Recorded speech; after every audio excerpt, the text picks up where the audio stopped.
If you're looking to stop recurring charges on Etsy, this guide will help you navigate the process step by step. Follow these instructions to manage your subscriptions effectively.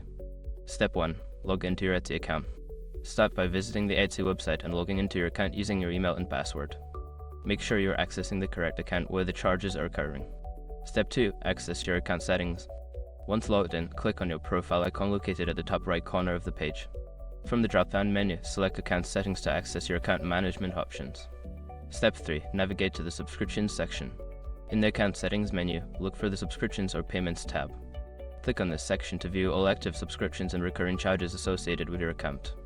Step 4. Review active subscriptions.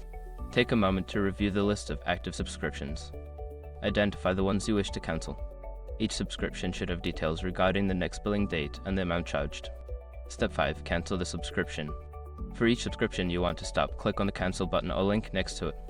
Follow any prompts to confirm the cancellation. Make sure to check for any confirmation messages to ensure the subscription has been successfully cancelled. By following these steps, you can effectively manage and stop any unwanted recurring charges on Etsy. If you have any further questions or need assistance, consider reaching out to Etsy's customer support for help.